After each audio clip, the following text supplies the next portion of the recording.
안녕하세요. 얼마 전 속 시원하게 아내와 이혼하고 나름 복수까지 제대로 한 후 혼자가 된 40대 남성입니다. 여러분, 눈 뜬 장님이라는 말 아시나요? 눈을 뜨고 있지만 제대로 된 진실을 보지 못하는 사람을 뜻하는 말인데요. 딱 제 전 아내에게 어울리는 말입니다. 진짜 저야말로 아내가 원하는 돈도 많고 성격도 좋은 사람인데 아내는 이런 저를 눈앞에서 놓치더군요. 뭐 마지막엔 아내가 하도 싹싹 빌며 사정사정을 하길래 모든 걸 다 덮고 다시 한번 살아볼까도 생각했지만 그러기엔 제가 너무 아깝더라고요. 저는 돈도 많고 집도 있고 제 회사도 있고 아직 앞날이 창창한데 뭐가 모자라다고 또 제 인생을 아내라는 검은 잿더미 속으로 넣겠어요. 그래도 생각지도 못한 이혼이라 그런지 아직은 기분이 떨떠름하네요. 지금부터 제 아내가 얼마나 어리석었는지, 제가 아내 때문에 얼마나 고생을 했는지, 제가 복수를 위해 얼마나 많은 것을 참았는지 말씀드릴 테니 여러분들도 제 아내처럼 숲을 보지 못하고 나무만 보는 어리석은 행동은 절대 하지 마시길 바랍니다. 한 부분에만 집착하기보다 전체를 봐야 제대로 된 그림이 보이는 법이니까요. 먼저 저라는 사람에 대해 소개해드릴게요. 저는 고등학교 때부터 사업을 했습니다.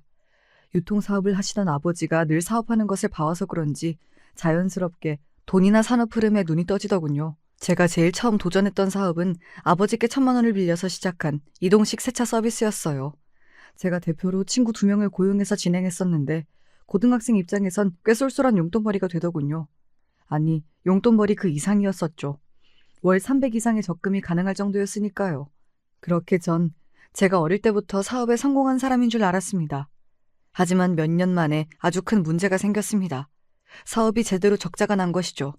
큰 돈을 벌고 싶어 무리하게 사업을 확장시키고 직원을 늘렸는데 다른 경쟁업체가 많이 생기면서 가격 경쟁에서도 확 밀려나 버렸어요. 결국 이미 일은 키워놨는데 감당이 안 돼서 아버지께 도움을 요청하며 사업을 접게 되었습니다. 어릴 때부터 사업에 성공해서 선생님과 친구들 모두 저를 부러워했었기에 저는 제가 이렇게 망했다는 사실을 인정할 수 없었습니다. 한때는 이 사업을 끝까지 지키지 못한 게 제 인생에서 최대의 실패라고 생각했어요. 하지만 이후 더 큰 규모의 사업을 진행하고 아내와의 일도 겪으면서 이 일은 정말 아무것도 아니었다는 걸 깨닫게 되었죠.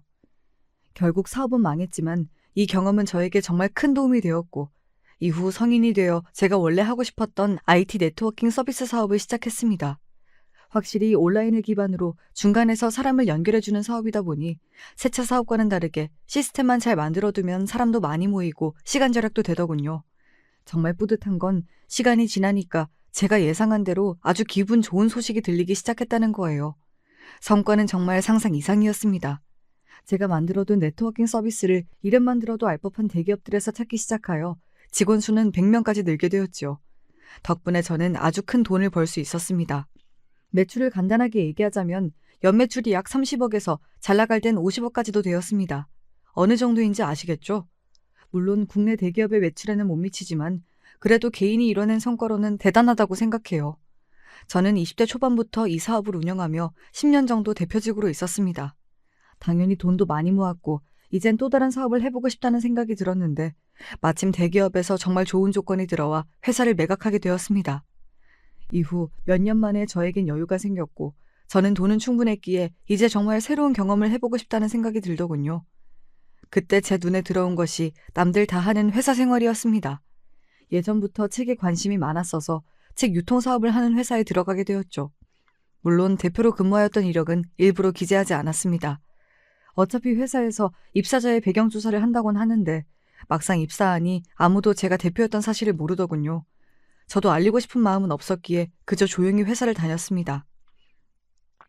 제가 직원으로 있으니 직원들의 마음이 더 이해가 가더군요. 회식 자리도 확실히 제가 대표일 때보다 편했습니다. 그런데 제가 오랫동안 대표로 있다 보니 직원들의 안일한 태도에 답답한 마음이 생기는 경우도 많았어요. 결국 저는 회사에서 개념 없는 한 직원과 크게 부딪히고 말았습니다. 아, 진짜 일하기 싫다. 이 PPT 머리 좀 쓰면 1시간이면 끝나는데 그렇게 열심히 하면 너무 힘들잖아? 그냥 5시간 걸린다고 뻥치고 오늘 쉬엄쉬엄 해야지. 아니, 지금 회사 돈이라고 이런 식으로 일해도 되는 거예요? 진짜 개념이 없어도 한참 없으시네요. 당신 같은 사람 때문에 회사 성장이 더딘 거라고요. 이런 식으로 할 거면 그만두세요. 저기요. 뭔데 지적질이세요? 무슨 회사 사장님이라도 되세요? 진짜 어이가 없네. 안 그래도 회사 마음에 안 드는데 직장 동료가 무슨 대표 행세를 하냐고. 주제 파악 좀 하세요. 참나, 맞는 말 했더니 저에게 주제 파악이나 하라고 하더군요. 이런 개념 없는 직원을 보니 예전에 제가 운영하던 회사에서 골치 아팠던 직원들이 떠오르면서 확 짜증이 나더군요. 저 직원에게 제대로 훈수를 두려고 하던 그때 정말 예상치 못하게 이 싸움에 누군가가 끼어들었습니다. 저기, 두 분 싸우지 마세요. 희선 씨, PPT 저한테 넘겨주세요. 제가 빠르게 완성할 테니까 오늘은 좀 쉬세요. 그동안 프로젝트 큰 거 하셔서 과부하가 오신 것 같아요. 네, 이 대화가 아내와 저의 첫 만남이었습니다. 그때 아내는 다른 사람들과 다르게 계산적이지도 않고 늘 먼저 동료들을 도와주는 평화롭고 순수한 사람이었어요. 딱 봐도 집이 잘 사는 것 같진 않았는데 몇 마디 해보니 돈 욕심도 전혀 없는 것 같더군요. 저는 늘 사업을 했어서 저와 다른 이 사람을 보니까 신기하기도 하고 수수한 그 모습이 너무 아름다웠어요. 결국 제가 아내에게 오랜 고민 끝에 고백을 했고 그렇게 저희는 사내 커플에서 어느덧 부부가 되었습니다. 그렇게 아내와 결혼을 하고 아파트를 구해서 신혼생활을 즐기고 있었는데 저에겐 한 가지 늘 아내에게 미안한 부분이 있었습니다. 바로 아직까지 저에 대해 솔직하게 다 얘기를 못했다는 점이었어요.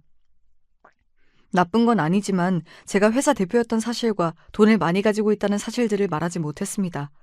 당연히 아내한테 말을 해야 되고 제가 뭘 말하든 아내의 태도가 갑자기 달라지진 않는다고 생각하곤 있었어요.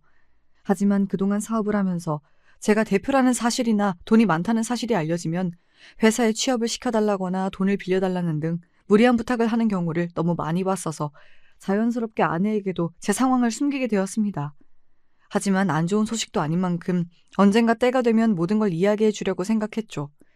그때는 아내가 제가 처음 봤던 계산적이지 않고 순수한 모습을 평생 유지할 것이라고 생각했어요. 하지만 제 예상은 생각보다 빠르게 완전히 빗나갔습니다. 그 이유가 뭔 줄 아시나요? 참 얘기하면서도 어이가 없는데 바로 옆집 사장 때문이 아닐까 생각합니다. 저희가 아파트로 이사를 오고 몇 달 후 옆집에 새로운 부부가 이사를 왔습니다.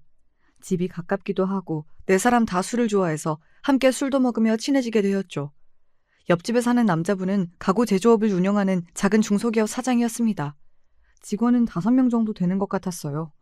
옆집에 사는 여자분은 동네 필라테스 가게를 운영하고 있다고 하더군요. 아내는 옆집 부부에게 태어나서 처음으로 사업에 대한 자세한 이야기를 들으며 늘 신기한 듯 여러 가지 질문을 해댔습니다. 그럴 때마다 제가 굉장히 거슬리는 부분이 있었어요. 바로 옆집 사장님의 태도였죠. 아내와 저에게 계속해서 직장을 다닐 것이 아니라 꼭 사업을 해야 한다고 권유하더군요. 뿐만 아니라 각종 부업이나 투자에 대한 근거 없는 얘기를 계속해서 떠들었습니다. 저는 딱 봐도 저 말이 말도 안 되는 말이고 허세라는 걸 알았기에 무시했는데 아내는 진심으로 옆집 사장이 하는 말을 다 믿고 있는 것 같았습니다. 아내는 옆집 사장을 굉장히 존경하는 것 같았어요. 그러더니 어느 날 아내가 저에게 이런 얘기를 하더군요. 이 소리를 듣고 저는 처음으로 아내가 순수한 것이 아니라 멍청한 것은 아닐까 생각했습니다. 여보, 우리도 옆집 사장님처럼 살아야 되는 거 아닐까? 사장님이 기업을 운영하고 계시는 대단한 사람이잖아. 근데 요즘 주식을 안 하면 못 살아남는데. 월급의 80% 이상을 주식에 넣어야 한다는데 우리도 적금 다 깨고 전부 주식에 넣을까? 무슨 그게 말도 안 되는 소리야. 옆집 사장님 주식으로 돈 얼마 벌지도 못하시니까 함부로 그런 말 다 믿고 그 사람 말 따를 생각하지도 마. 아휴, 내가 돈 욕심도 없는 당신이랑 무슨 이야기를 하겠어. 자기랑 살면 늘 이렇게 우리 형편이 제자리일 것 같네. 답답해. 정말 답답해. 참, 진짜 속이 터질 듯이 답답한 건 저였습니다. 옆집 사장님은 예전에 제가 사업할 때 운영했던 사업체보다 규모도 훨씬 작고 실제로 투자도 잘 못하는 사람이었어요. 근데 그 사람이 하는 이야기를 단지 기업의 대표라는 이유만으로 아내가 다 믿고 있었다니 제 입장에선 그저 놀라웠죠. 이 세상에 기업이 얼마나 많은데요. 길거리에 있는 음식점도 어떻게 보면 다 사업이잖아요. 대표라고 모두가 다 아내가 그렇게 우러러볼 만한 대표들은 아닌데. 하지만 저와 달리 늘 직장만 다녔던 아내가 세상 물정을 뭐 알겠어요. 옆집 사장이 대표라니까 아내는 모든 말을 다 따라야 된다고 생각하는 것 같았습니다. 사실 옆집 사장이 이상한 이야기를 해도 아내가 실행은 안 하겠지 해서 놔뒀었는데 어느 날 아내가 돌이킬 수 없는 사고를 쳤습니다. 여보, 큰일 났어. 내가 옆집 사장님이랑 요즘 자주 만나서 투자 이야기를 나눴는데 사장님이 곧 있으면 완전 오를 수밖에 없는 주식 종류를 나한테만 알려준다는 거야. 내가 그 말에 혹해서 사채업자에게 돈을 빌려서 주식 투자를 했는데 지금 계속 떨어지기만 하고 있어. 주식 오르면 당장 팔아서 사채 갚으려고 했는데 지금 몇 달째 모아둔 적금 깨서 이자를 갚다가 너무 힘들어서 당신한테 사실대로 이야기를 해. 여보, 미안한데 혹시 돈 있으면 나 돈 좀 빌려주면 안 될까? 자꾸 사채업자들이 연락해서 나 너무 무서워. 세상에. 주식을 한다고 사채를 쓰는 사람이 세상에 어딨나요? 이런 바보 같은 짓을 제 아내가 했을 줄은 몰랐습니다. 결국 저는 제가 가지고 있던 돈으로 사채업자들에게 돈을 갚아주었죠. 이후 아내에게 절대 옆집 사장과 둘이 만나지 말고 더 이상 이야기 듣지 말라고 신신당부했습니다. 아내도 알겠다고 하더군요. 이후로 옆집 부부와는 일부러 술자리를 가지지 않았습니다. 그런데 어느 날 옆집 부부에게서 정말 뜬금없는 소식이 들려왔습니다. 바로 옆집 부부가 이혼을 했다는 소식이었죠. 그리고 이 일은 나중에 저와 아내에게도 엄청난 타격을 가져왔죠. 사실 옆집 사장님의 부인이 마지막으로 짐을 챙겨 아파트를 떠나기 전 저희 집을 찾아왔습니다. 제가 깜짝 놀라 문을 열자 저에게 중요한 할 말이 있는 것처럼 보였어요. 하고 싶은 이야기가 있는지 물어보려고 하는데 아내가 옆으로 오자마자 말을 하다가 말더군요. 이내 아내가 떠나는 옆집 사장님 부인에게 마지막으로 주고 싶은 게 있다며 잠시 안방으로 들어가자 저에게 귓속말로 한마디를 하셨습니다. 제 남편과 아내분을 가까이 두지 마세요. 제 말 명심하셔야 할 거예요. 굉장히 뼈가 있는 싸늘한 경고처럼 들렸어요. 그러더니 저에게 자신의 폰번호가 적힌 메모지를 주고 가버리더군요. 분명 필요할 때가 있을 거라고 말했었는데 그때는 이 말이 뭘 의미하는지 잘 몰랐었어요. 당시에는 저도 옆집 사장님을 좋게 보고 있진 않았기 때문에 이 말에 동의는 했었는데 모든 일을 겪고 나서야 이 말에 숨겨진 뜻을 제대로 알 수 있었습니다. 이후 사장님의 아내분이 가자마자 아내는 태도가 돌변했습니다. 이런 모습들은 이미 제가 알던 예전의 아내가 아니었어요. 옆집 사장님 부인 진짜 별로야. 사장님이 요즘 자금 문제로 힘들어하는데 옆에서 돈 구할 생각도 없이 가만히 있었나 봐. 사장님 입장에서는 아무것도 모르고 도움도 안 되는 아내가 얼마나 답답했겠어. 이래서 돈이 중요한 거야. 결국 돈 때문에 싸우고 갈라진다니까? 왜 이런 말들이 그토록 순수했던 제 아내의 입에서 나오게 된 걸까요? 정말이지 예전의 아내는 절대 할 수 없는 말들이었습니다. 아내는 절대 사람을 뒤에서 욕하지 않고 돈 욕심을 부리는 사람이 아니었거든요. 옆집 사장님과 친해져서 많은 이야기를 나누더니 아내까지 옆집 사장님처럼 변하고 있는 불길한 느낌이 들었습니다. 아내가 돈 때문에 순수함을 잃고 자꾸 옆집 사장이랑 어울리는 것도 싫어서 제가 정말 많은 돈을 모아뒀다고 사실대로 얘기하려다가 아내가 꺼낸 이 말을 듣고 절대 이야기를 하지 않기로 결심했습니다. 주변에 돈 많은 사람 있으면 좋겠다. 주식이나 부동산 투자하게 돈 좀 달라 할 텐데. 회사도 하나 차려달라 하고 싶고. 물론 내가 회사 운영은 안 해봤지만 요즘은 전문 경영인 쓰면 된다며? 옆집 사장이 그러는데 돈 있으면 그냥 회사 차리고 필요한 분야에 사람 다 고용하면 된대. 대표 되는 것도 완전 쉽다는데? 내 주변에 왜 돈 많은 사람이 없을까? 참 철없는 소리지요. 회사 운영이 그렇게 쉬울 리가 없지 않나요? 어느샌가부터 저에게 아내는 순수함이 아니라 그냥 사기치기 좋은 멍청한 사람이 되어가고 있었어요. 이후 아내를 제대로 공부시켜야겠다는 생각이 들어서 제가 회사 운영이나 투자에 대해 제대로 된 이야기를 해주었지만 아내는 제 말을 전혀 듣지 않았어요. 오히려 저를 완전히 무시했죠. 당신은 회사 운영도 안 해보고 돈도 많이 안 벌어봤잖아. 뭘 알겠어. 그러니까 매일 부정적인 소리만 하는 거겠지. 옆집 사장님 봐봐. 꿈도 크고 보는 시야도 넓잖아. 그러니까 돈 버는 방법이 쉽게 보이는 거지. 당신은 뭐만 하면 다 안 된대. 그럴 거면 그냥 말하지 마. 그래서 돈을 벌기나 하겠어? 아휴. 제가 회사 대표로 있었던 경력이 얼만데 아내에게 이런 말을 들으니까 어이가 없더군요. 이후에도 아내와 이 문제로 몇 번이나 다툼이 있었습니다. 아내가 옆집 사장님께 주식 투자와 사업 운영을 배운다면서 저녁에 집에 들어오지 않고 옆집에 계속 있었거든요. 처음에는 밥 먹은 후 2시간쯤 사장님과 대화를 하다 다시 집에 왔었어요. 좀 저러고 말겠지 싶었는데 이후에는 새벽까지 안 들어오더군요. 점점 제가 참을 수 있는 정도를 넘었다는 생각이 들어 화를 냈더니 열심히 일하고 사업 준비하는 사람한테 이게 무슨 태도냐고 적반하장으로 나왔습니다. 결국 저는 아내와 일주일에 3-4번 이상 이 문제로 싸우게 되었고 이미 충분한 제 자금 상황과 사업 경력에 아내에게 전부 이야기하려고 했어요. 이런 결심을 가지고 일찍 집에 들어온 날 아내의 입에서 정말 충격적인 단어를 듣게 되었습니다. 단 한 번도 예상하지 못한 시나리오였죠. 나 당신한테 할 말 있어. 요즘 당신이 사업 준비한다고 자꾸 옆집 사장님이랑 새벽에도 같이 있잖아. 근데 앞으로 그럴 필요 없어. 왜냐면 사실 그러니까 내가 말 끊어서 미안하지만 나부터 얘기할게. 우리 이혼하자. 뭐? 방금 뭐라고 했어? 이 이혼? 갑자기 무슨 이혼이야? 미쳤어? 난 돈 없는 사람보다 부자가 좋아. 당신보다 옆집 사장님이랑 같이 살고 싶어졌어. 이 말을 듣는 순간 옆집 사장을 조심하라 하던 사장 부인의 말이 단지 옆집 사장이 허세가 많고 사업과 관련하여 근거 없이 좋은 말만 던지는 사람이어서 한 말이 아니라는 것을 이제서야 알게 되었습니다. 옆집 사장은 제 아내를 순진한 제 아내를 꼬실 수 있는 사람이었고 이미 옆집 사장이 부인과 이혼하기 전부터 제 아내와 어느 정도 불륜을 저지르고 있었던 것 같았습니다. 즉, 옆집 사장 부인이 경고한 메시지에는 남녀 관계도 있었어요. 저는 정말 생각지도 못했고 이해도 가지 않았습니다. 아니, 저보다 나이도 많고 돈도 없는 저 사장이 뭐가 좋다고 아내가 저한테 이혼을 요구하는 걸까요? 제가 저보다 잘난 사람이면 질투라도 나겠는데 그런 것도 없고 그냥 제가 세상에서 겪은 일 중에 제일 어이가 없었습니다. 이후 아내에게는 일부러 침착한 척 잠시 우리도 시간을 갖자고 서로의 마음을 좀 더 제대로 확인해보자고 얘기했어요. 아직 상황 파악이 안 됐고 제가 뭘 해야 할지 아무것도 확신이 서지 않더군요. 그저 머리가 복잡하고 속이 상했습니다. 이후 혼자서 아내가 한 말이 계속 떠오르면서 너무 수치심이 들더군요. 결국 계속 고민하다가 저와 비슷한 상황을 겪었을 옆집 사장의 부인에게 전화를 걸었습니다. 전화를 받은 그분의 반응은 정말 충격적이었어요. 제가 전화할 걸 마치 예상이라도 한 것 같았습니다. 하지만 저는 전화를 끊고 이 전화를 정말 잘 걸었다고 생각하게 되었어요. 옆집 사장의 부인이 하는 이야기를 듣고 저는 제가 이제부터 해야 할 일이 무엇인지 알게 됐거든요.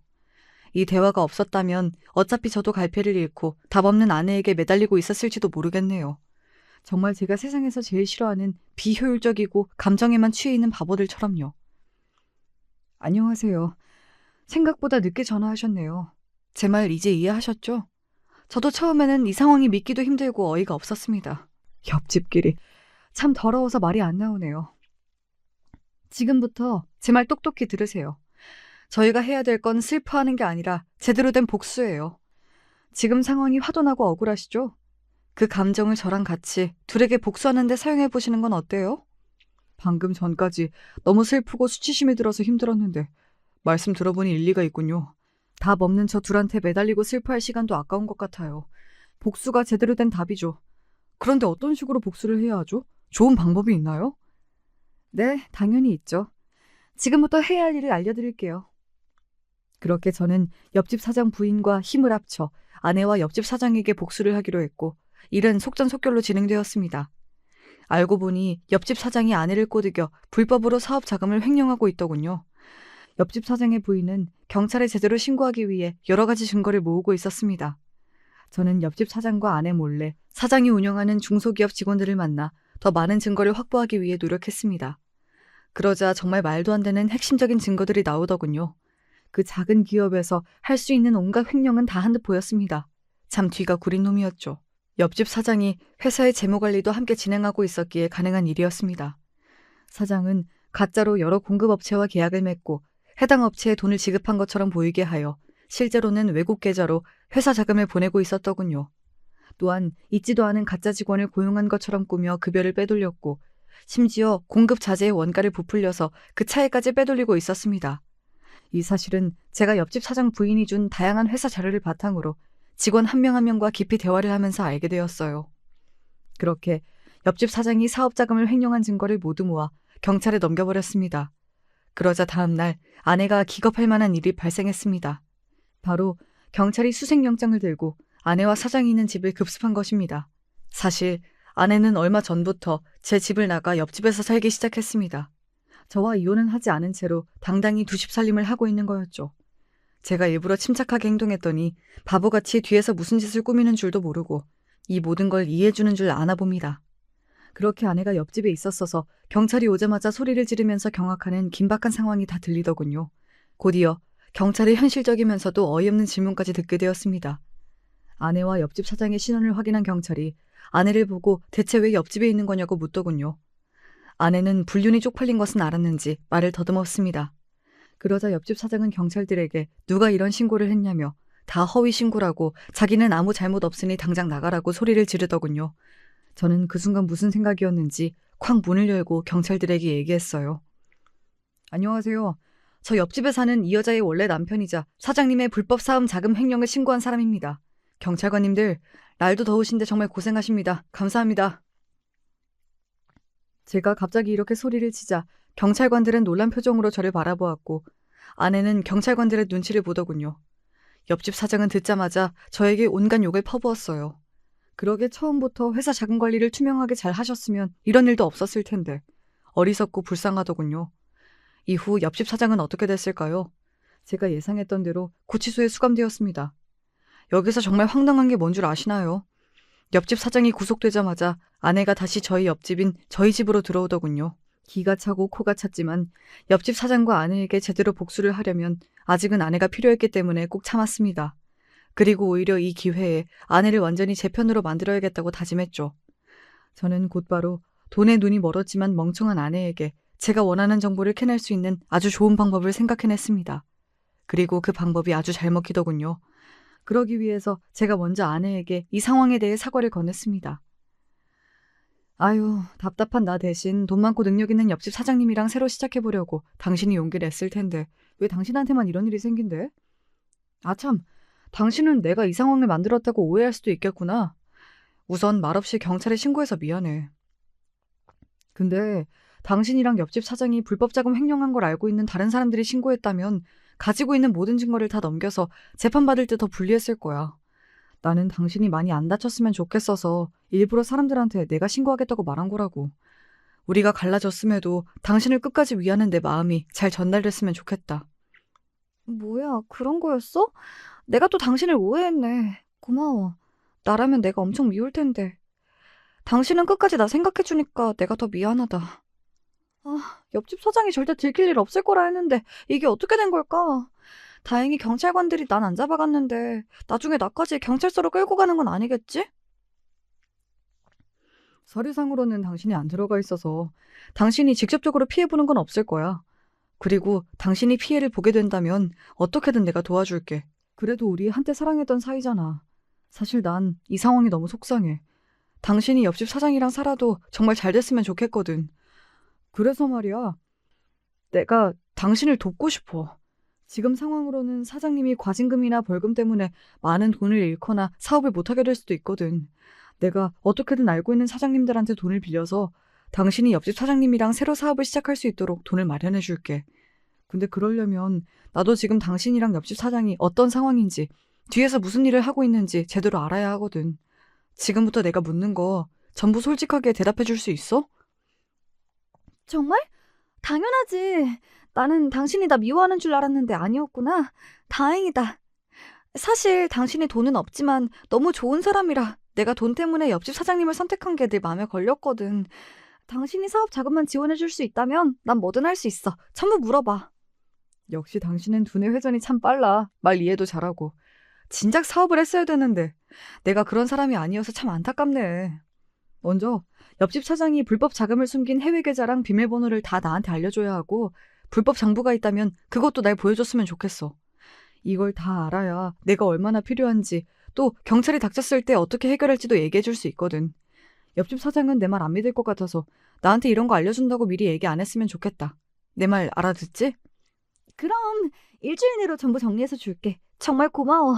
돈 많이 벌면 당신도 줄게. 제 아내 참 순진한 건지 멍청한 건지 그렇게 저에게 모든 걸 순순히 알려주더군요. 이 사실을 알게 되면 옆집 사장이 얼마나 화가 날까요? 드라마에서만 보던 제대로 된 복수를 할 생각에 저는 아주 속이 시원했습니다. 그렇게 10일 후 사장은 풀려났습니다. 하지만 거액의 벌금도 물어야 했고 사업도 당장 이어갈 수 있는 상황이 안 되었죠. 미친 듯이 저를 원망하더군요. 저는 이때 옆집 사장의 전 부인에게 양해를 구하고 제가 부인이 복수하고자 하는 것을 막기 위해 대신 증거를 숨겨서 신고한 것이라고 아내에게 얘기한 것과 똑같이 옆집 사장에게 얘기했습니다. 처음엔 안 믿더니 이후 전 부인과 대화를 하고 나서야 제 말을 믿더군요. 사장의 전 부인과 미리 말을 맞춰놔서 들키지 않을 수가 있었습니다. 이후 저는 아내가 이야기해준 더 많은 불법 자금 정보를 경찰에 넘겼어요. 해외 계좌를 추적하고 있던 경찰에겐 아주 도움이 되는 정보였죠. 이후 제가 잠시 짐을 찾으러 집에 왔을 때 옆집 사장이 아내에게 화내는 것을 들었습니다. 야, 너가 경찰에 알려줬지? 내 해외 계좌 그거 경찰이 다 알고 있잖아. 아무도 추적 못할 텐데 이게 어떻게 된 거냐고. 너 말고 정보 알고 있는 사람도 없단 말이야. 멍청한 년. 너 만나고 나서부터 되는 일이 없어. 와, 멀리서 들어도 겁에 질릴 정도로 욕설을 섞어가며 소리를 지르더군요. 옆집 사장의 본 모습인 것 같았습니다. 제 아내는 왜 골라도 하필 저런 놈을 골랐을까요? 대표로서도 남자로서도 그냥 사람으로서도 너무 별로였습니다. 이후 더 큰 소리들이 들렸어요. 물건을 바닥으로 던지고 있는 건지 물건들이 깨지는 소리가 들리더군요. 남자인 저도 겁을 먹을 정도였는데 이상하게 아내의 비명소리도 들리지 않았습니다. 제 추측으로는 저 사람이 저런 모습을 한두 번 보인 게 아니어서 아내가 익숙해진 게 아닐까 생각이 들더군요. 아내에게 더 이상 사랑의 감정은 당연히 없었고 사람 대 사람으로서 말려야 하는 건 아닐까 생각을 할 정도로 심각했습니다. 이후 물건을 던지는 것은 멈춘 듯 했고 아내와 다시 대화를 나누는 것 같길래 그냥 물건 가지고 다시 제 갈 길을 갔습니다. 저는 아직도 할 일이 많았어요. 경찰에서 하는 일과는 별개로 개인적으로 사장의 사업이 완전히 망하도록 뒤에서 손을 쓰고 있었거든요. 사실 경찰에게 불법 자금 정보를 전달하기 전부터 옆집 사장의 회사에 있는 직원들과 몰래 만나고 있었습니다. 곧 옆집 사장의 사업이 망할 것이라는 이야기를 전했죠. 이 사실이 믿기지 않고 저를 도울 생각이 없는 직원들에겐 제 인맥을 통해 다른 회사로 이직을 시켜주겠다고 제안했습니다. 정말 다행히도 한 명 빼고 모든 직원들이 저를 도와주기로 하였습니다. 제가 어떻게든 다시 사업이 진행될 것이라고 이야기하기도 했고요. 직원들은 저를 믿어주는 것뿐만이 아니라 제 아내와 불륜을 한 옆집 사장의 인성을 굉장히 문제 삼더군요. 사람 대 사람으로서 저를 걱정해주기도 하였습니다. 사실 이야기를 나눌수록 제가 생각했던 것보다 능력 있고 너무 좋은 사람들이라 제가 회사를 차리면 데려오고 싶을 정도로 탐이 났습니다. 결국 저는 오랜 고민 끝에 직원들에게 아주 중요한 계획을 이야기했습니다. 과연 제 계획이 무엇이었을까요? 저는 이 계획을 아내와 옆집 사장에게도 똑같이 얘기해서 그들을 설득해야 했기 때문에 먼저 아내를 만났습니다. 아내는 만나자마자 울상을 짓고 있더군요. 옆집 사장의 사업이 망한 것 같다면서요. 저는 아내에게 달콤한 말을 건넸습니다. 지금 잘 되고 있는 사업의 종류를 보여주며 사장을 설득해 큰 돈을 대출받아 당장 새로운 사업을 시작하라고 했죠. 모자란 돈은 당연히 제가 저번에 얘기한 대로 보태주겠다고 했고요. 아내는 대출을 받아본 적이 없었기 때문에 처음엔 제 말을 거절했지만 제가 예전에 대출을 받은 것을 보여주며 사업을 안 하는 저조차도 대출을 받을 수 있다고 아내를 설득하니 알겠다고 했습니다. 결국 제 말이 잘 먹혔는지 아내는 그날 밤 문자를 보내왔습니다. 당신 말대로 사장님 설득해서 아주 큰 대출을 받았어. 나도 받고 사장님도 받았어. 사실 너무 큰 돈이라 불안하긴 한데 당신 말 믿고 하는 거니까 무슨 일 있으면 당신이 같이 책임져 줄 거지? 어? 저는 계속해서 아내를 안심시키고 이후 사업이 잘 될 수 있게 다양한 정보를 주며 도와주었습니다. 대신 아내에게 한 가지 조건을 걸었어요. 제가 사업 자금을 마련해주고 도와주는 대신 직원들에게 회사 지분을 일정 부분 주고 직원들을 모두 주주로 임명해달라는 것이었습니다.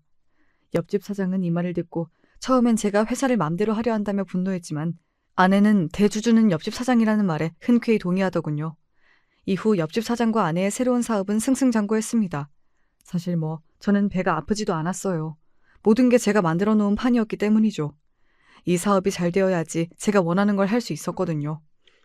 사업이 어느 정도 안정되자 저는 아내에게 사업을 확장할 것을 제안했습니다. 이번에는 사업 자금을 대출 없이 제가 모두 제공하는 조건이었죠. 아내는 제가 아내에게 미련이 남은 줄 알더군요. 저한테 이제 자기를 옆집 사장에게 보내달라고 아니면 자기가 정말 미안해서 잠을 못 자겠다고 얘기하던데 제가 보기엔 늘 생각 없이 잠 안 자는 것 같아서 전혀 진심이 느껴지지 않았습니다. 아내에게 오만정이 다 떨어진 지 오래여서 아내와 사적으로 감정적인 이야기하는 것을 최대한 피하고 말을 돌려 사업 얘기만 하려고 노력했죠. 결국 아내는 제 바람대로 옆집 사장에게 사업을 확장할 것을 얘기했고 그 사업 확장에 제가 중요한 키가 된다는 것을 전하기 위해 저는 다른 사람들이 보면 아무리 복수라 해도 절대 있을 수 없는 상황까지 만들게 되었습니다. 바로 옆집 사장과 저와 아내가 셋이서 함께 밥을 먹는 자리를 마련한 것이었습니다. 아내 입장에선 아직 혼인관계에 있는 전 남편과 다시 혼인관계를 시작한 바람남 불륜남과 함께 밥을 먹는 상황이네요. 제가 말하면서도 이게 뭐 하는 짓인지 어이가 없네요. 저는 이 둘을 만나서도 미친 듯이 착한 척을 했습니다. 솔직히 같이 있는 것 자체가 역겨웠어요. 하지만 제대로 된 복수를 하려면 계속해서 참아야 했죠. 제가 이 둘에게 뭐라고 했는 줄 아시나요? 저는 공과 사를 잘 구분하는 사람입니다. 사적으로 저에게 큰 상처를 준 두 사람이지만 사업적으로 볼 때 정말 능력 있는 사람이라고 생각해서 사업 자금을 마련해드린 거예요. 그리고 좋은 성과를 내신 걸 보니까 역시 제 믿음이 틀리질 않았네요. 그리고 저는 이제는 둘의 진정한 사랑을 응원하고 있습니다. 이런 말도 안 되는 소리까지 해댔습니다. 저 이 정도면 배우해도 될 것 같지 않나요? 어떻게 속마음과 다른 소리를 이렇게까지 잘할 수 있는지 제가 생각해도 놀라웠어요. 제가 이렇게 말하니 옆집 사장은 저를 미친놈처럼 바라보더군요. 하지만 저를 철석같이 믿는 아내가 제 말이 진심이라고 계속해서 얘기하자 의심의 눈초리를 거두는 듯 보였습니다. 결국 저는 아내에 이어 옆집 사장에게도 같은 배를 탔다는 느낌을 제대로 심어주었죠. 제가 이런 행동을 괜히 한 건 아니었어요. 바로 며칠 후에 있을 제대로 복수할 상황을 위해서였습니다. 그리고 드디어 제가 기다리고 기다리던 그날이 되었습니다. 사실 며칠 전 아내와 옆집 사장과 밥을 먹을 때 더 큰 사업 확장을 제안하면서 제가 사업 확장을 위한 인프라와 돈을 제공하는 조건으로 앞으로 회사의 주주로서 지분을 가지고 싶다고 이야기했었습니다. 물론 이 말은 다 뻥이었어요. 제가 원하는 걸 얻기 위해서 그럴듯하게 말해본 것이었죠. 그리고 오늘은 옆집 사장이 일이 있어서 아내와 저 둘만 만나서 사업 확장을 위한 계약서를 작성하는 날이었습니다. 아내는 저를 만나자마자 기쁜 표정으로 연신 고맙다고 얘기하며 계약서를 정말 대충 읽어보더군요. 그러더니 제 예상보다 훨씬 빨리 도장을 찍었습니다. 참 허무했어요. 이 계약서에 도장을 찍게 만들기 위해서 제가 얼마나 역겨운 일들을 견뎌왔는데 아내는 그걸 아는지 모르는지 너무 쉽게 자기가 한 번에 무너질 이 서류에 도장을 찍어버리더군요. 참, 여러분, 이 서류가 어떤 건지 아시나요? 겉으로는 사업 확장을 위한 계약서처럼 보이지만 사실은 아내와 옆집 사장을 한 번에 무너뜨릴 수 있는 어마어마한 계약서입니다. 이 계약서에는 치밀한 함정이 있었어요. 바로 아내와 옆집 사장이 사업의 소유권과 지분의 80%를 저에게 완전히 넘기는 내용이 포함되어 있었습니다. 아내는 제가 사업을 잘 모른다고 믿고 아무 의심을 안 했을 거예요. 다음 날 옆집 사장도 계약서에 함께 사인을 하기로 했었는데 그래도 한 회사의 사장이니까 계약서와 관련해선 굉장히 깐깐할 것이라고 생각했어요. 하지만 옆집 사장도 제 아내와 다를 바가 없더군요. 계약서를 읽어보지도 않고 사인을 해버렸습니다. 저는 이제서야 제 복수의 끝이 보인다는 생각에 짜릿하더군요. 옆집 사장과 아내 둘 다 가장 기쁘고 기대하던 순간에 모든 게 무너져 내리는 절망적인 기분을 꼭 느껴봤으면 좋겠다고 생각했습니다. 이후 저는 더 바쁘게 움직이기 시작했어요. 계약서에 도장과 사인을 받은 후 저는 사업체와 그에 속한 자산들을 즉시 제 명의로 이전하기 시작했습니다. 이후 이미 제 편이었던 회사의 주주들에게 대주주와 대표이사의 변경이 있을 것 같다고 주주총회를 연다고 이야기했죠. 이 소식은 당연히 옆집 사장에게도 전해졌겠죠? 그날 저녁 옆집 사장과 아내가 제 집 문을 미친 듯이 두드리더군요. 저에게 갑자기 직원들이 딴소리를 한다고 대주주가 바뀌는 문제가 생길 것 같다며 난리를 쳤습니다. 제가 과연 문을 열어줬을까요? 아니요. 정확히 말하면 문을 열어줄 수 없었습니다. 저는 다른 아파트로 이미 이사를 갔거든요. 그 집은 당시 집이 필요했던 제 친구에게 사용하라고 월세를 줬죠. 근데 그 친구가 워낙 몸집이 크고 멀리서 보면 꼭 건달 같은 이미지라 옆집 사장이 보자마자 완전히 쫄았다고 합니다. 이후 저는 옆집 사장과 아내의 연락을 모조리 씹었습니다. 더 이상 받아야 할 필요가 없잖아요. 전 원하는 걸 이미 손에 넣었으니까요. 그리고 며칠 후 드디어 제가 그토록 기대하던 주주총회 날이 되었습니다. 이날 그토록 기다렸던 제대로 된 복수를 할 기회였죠. 물론 주주라고 해봤자 7명 정도 있었지만 어쨌든 믿었던 도끼에 발등이 찍히고 모든 직원과 돈이 날아가는 기분은 제대로 느끼게 해줄 수 있지 않나 싶네요. 주주총회에 도착하자 아내와 옆집 사장은 얼굴이 사색이 된 채 긴장해 있더군요. 이후 둘은 저를 보면서 왜 전화를 안 받았냐고 소리를 쳤습니다. 여보, 아니 김정현 주주님, 왜 이렇게 전화를 안 받으시나요? 지금 회사에 무슨 일이 있었는지 아세요? 이런 중요한 순간에 대체 왜 연락을 씹으시냐고요. 뭐야? 어디 있다 이제야 나타나는 거야? 제정신이야? 너가 돈 보태놓고 이 사업까지 망하면 어쩌려고 이런 식으로 일처리를 해? 참, 둘 다 제가 대주주라는 사실은 꿈에도 모르나 봅니다. 집에 가서도 작성한 계약서를 전혀 읽어보지 않는 듯 했어요. 한마디로 사장이 될 자격이 없는 사람들인 거죠. 둘이 저한테 친 그 호통이 저에게 할 수 있는 마지막 호통이었다고 저는 생각합니다. 곧 제가 대주주로 소개가 되었거든요. 이 소리를 듣자마자 아내와 옆집 사장은 굉장히 놀란 듯 했습니다. 아내는 전혀 상황 파악이 안 되는 눈치였고요. 눈앞에서 회사를 빼앗긴 건데 그것도 모를 정도로 머리가 안 돌아가나 보더군요. 옆집 사장은 이 상황이 너무 억울하고 분한지 그 자리에서 소리를 쳤습니다. 뭐야? 왜 당신이 대주주가 된 거야? 어? 그럴 리가 없잖아. 이게 어떻게 된 거냐고? 아직도 상황 파악이 안 돼? 당신이랑 내 전 아내가 이미 이 서류에 사인했잖아. 여기 적혀 있는 거 보여? 사업의 소유권과 지분의 80%를 나에게 넘긴다. 대신 사업 자금을 받는다. 그리고 직원들도 이미 다 동의했고. 그리고 혹시나 몰라서 하는 말인데 사업 자금은 한 달 안에 갚는다. 이 조항 잊지 말고. 여보, 그런 내용은 없었잖아. 당신이 이 서류는 사업 확장을 위한 계약서라고 했었잖아. 이런 바보같이 멍청한 여편네야. 너가 다 읽어봤다고 사인하라 해서 나도 사인한 거잖아. 이제 어떻게 할 거야? 내가 힘들게 이룬 회사가 다 저놈한테 넘어가게 생겼다고. 네가 다 책임져. 내 돈 내놔. 탐욕이 화를 부른다더니 처음부터 멍청한 나는 사업에 발을 안 들일 걸 그랬어. 여보, 혹시 나한테 복수하려고 했던 거야? 제발 이러지 마. 나랑 옆집 사장 잘 되게 도와준다며. 그렇게 저를 보고 울부짖고 아내와 미친 듯이 싸우는 옆집 사장을 뒤로하고 저는 당당히 주주총회를 나왔습니다.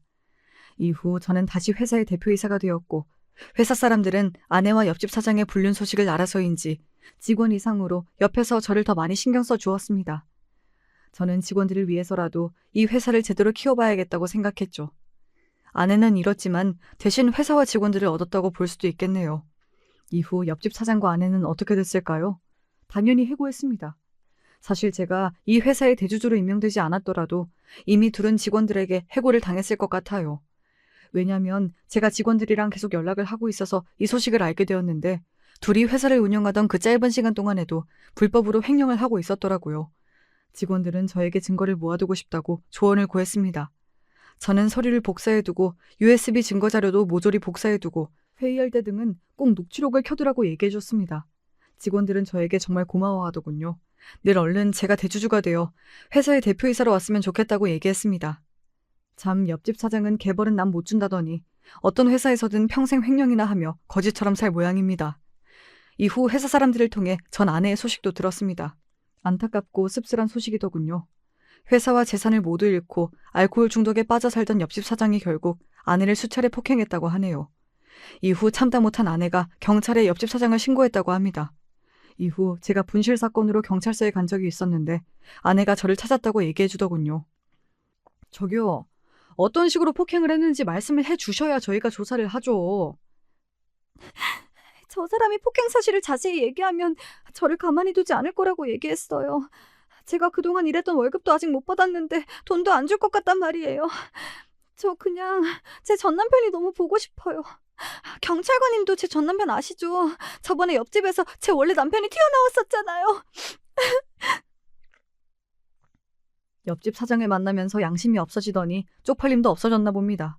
어떻게 저 앞에서 다시 제가 보고 싶다는 말을 꺼낼 수 있었을까요? 이 정도면 제 아내는 그동안 얼마나 저를 호구로 한 걸까요? 이후 옆집 사장은 실형을 받았다고 합니다. 아내의 몸에 멍이 들 정도로 폭행 증거가 심각해서 도저히 실형이 안 나올 수 없는 정도였다네요. 이후 둘의 관계는 제대로 막을 내렸다고 들었습니다. 제가 이 소식을 들은 후에 회사 직원들의 선물을 사기 위해 백화점에 들른 적이 있었습니다. 그동안 직원들이 정말 열심히 해줘서 명품을 하나씩 사주려고 하던 참이었어요. 그런데 그 순간 익숙한 얼굴이 보이더군요. 바로 다시는 못 볼 줄 알았던 아내를 백화점에서 만난 것이었습니다. 아내의 몰골은 예전에 제가 반했던 그 모습이 아니었어요. 초췌하기 짝이 없었죠. 제가 명품을 살 동안 백화점에서 청소일을 하고 있더군요. 그냥 지나치려 했는데 아내가 깜짝 놀라며 저를 불렀습니다. 손에 있는 거 뭐야? 명품이야? 요즘 내 회사, 아니 당신 회사가 그렇게 잘 되나 봐? 당신 명품 같은 것도 돈 무서워서 못 사는 줄 알았는데 세상에 이걸 10개씩이나? 와. 참, 명품 사는 제 모습이 낯설었던 모양이에요. 그러자 저는 아내가 더 깜짝 놀랄 만한 것을 보여주었습니다. 백화점에서 일하는 아내는 이걸 바로 알아보더군요. 바로 일정 금액 이상 쓴 사람만 가질 수 있는 백화점 VIP 등급 카드였습니다. 아내는 이 카드는 VIP 등급 카드의 옛날 버전이라면서 대체 어떻게 이 카드를 갖고 있냐고 묻더군요. 저는 더 이상 아내에게 단 하나의 온정도 베풀 생각이 없었기 때문에 처음이자 마지막으로 사실을 얘기해 주었습니다. 내가 이 카드를 가지고 있을 수 있는 건 처음 당신을 만나기 전부터 이 카드를 쓸 만큼 돈을 잘 벌었기 때문이지. 몰랐나 본데 난 당신이 들으면 알만한 IT 서비스 기업의 대표이사였고 이미 평생 살 수 있을 정도로 많은 돈이 있어. 당신이 날 배신하고 간 그 옆집 사장과는 비교도 안 될 만큼 큰 회사와 많은 돈이지. 뭐? 그게 정말이야? 그럼 내가 다니던 회사는 애초에 왜 들어온 거야? 회사를 원하는 금액에 매각하고 새로운 일을 해보고 싶더라고. 잠시 동안 부담 없이 회사에 다녀보고 싶기도 해서 직원으로 들어가게 됐지. 하지만 난 늘 새로운 사업을 하려고 했고 어떤 걸 할지 구상 중이었어. 사업을 시작하면 당신을 사장 자리에 꼭 앉혀주고 싶었는데 당신이 그 복을 뻥 차버렸잖아. 그치? 참 아쉽네. 옆집 사장이랑 돈 때문에 바람만 안 났어도 지금 당신 여기서 이러고 있지 않을 텐데. 뭐? 그게 정말이야? 돈이 있었으면 진작 이야기를 하지. 그럼 이런 일도 애초에 없었을 거 아니야. 여보, 나 그동안 참 어리석었다, 그치? 사실 내가 많이 반성하고 있었는데 당신한테 늘 미안해서 연락을 할까 말까 망설였거든. 이왕 만났으니까 염치 없어도 이 말을 꼭 해야 할 것 같아. 있잖아. 나 한 번만 용서해주면 안 될까? 내가 너무 어리석었어. 당신같이 돈 많고 뛰어난 능력을 가진 착한 사람을 못 알아보고 폭력적이고 불법이나 저지르는 늙은 옆집 사장이랑 바람이 나다니 내가 잠시 돌았었나 봐. 여보, 사실 그동안 당신도 나 속인 거잖아. 내가 그거 다 용서해 줄 테니까 다시 나랑 잘해보면 안 될까? 자기 주제도 모르고 저한테 무슨 소리를 하는 건지 참 어이가 없더군요. 결국 저는 아내가 더 이상 미련을 못 가지도록 깔끔하게 한마디 했습니다. 참나, 영화를 얼마나 많이 본 거야? 너가 나 같으면 너랑 다시 만나겠냐? 꿈 깨. 이후 아내의 표정을 봤는데 정말 충격을 받아서 아무 말도 못하고 있더군요. 뭐 자기가 저지른 일이니까 대가를 치러야죠. 마지막으로 아내에게 10만 원을 쥐어주고 나왔습니다. 제가 베풀 수 있는 마지막 온정이었던 것 같네요. 이렇게 보면 사업보다 결혼이 더 힘든 것 같아요. 저는 결혼도 사업처럼 잘 풀릴 줄 알았는데 사업을 잘하고 돈을 잘 벌어도 결혼까지 성공하는 건 아니더라고요. 지금도 제가 어떻게 했어야 결혼이 성공할 수 있었는지 아무리 생각해도 모르겠습니다. 그리고 이번 일로 같은 아파트에 살더라도 남녀 관계는 정말 모르는 일이니 앞으로는 주위 사람들과 적당한 선을 유지해야겠다는 생각도 들었습니다. 영화에서도 보면 옆집, 앞집, 이웃집에서 불륜을 하는 경우가 많잖아요. 그런데 뭐 그게 제 일이 될 줄 알았겠습니까? 정말 어쩌다가 옆집 잘못 만나서 별의별 생고생을 다 했네요. 근데 또 생각해보면 모든 게 다 옆집 탓은 아닌 것 같아요. 제 전 아내는 옆집 사장이 아니라 다른 사람을 만났더라도 또 돈이나 다른 거에 혹해서 바람을 폈을 것 같거든요. 그냥 빠르게 멍청하고 어리석은 사람 걸은 거라고 생각하려고 합니다. 그동안 너무 많은 일들이 있었는데 앞으로는 사업에 집중하면서 더 저를 위해서 살아보려고 합니다. 이야기 들어주셔서 감사해요. 그럼 여러분도 좋은 하루 되세요.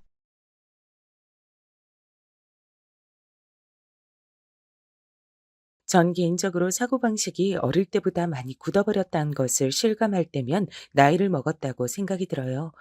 어렸을 적엔 뭘 배워도 빨리 배웠고 새로운 것을 곧잘 눈에 담았고 상상력도 제법 풍부했었는데 나이가 들면 들수록 그런 부분들이 느려지기도 하고 때로는 편협해지는 듯 싶기도 하네요.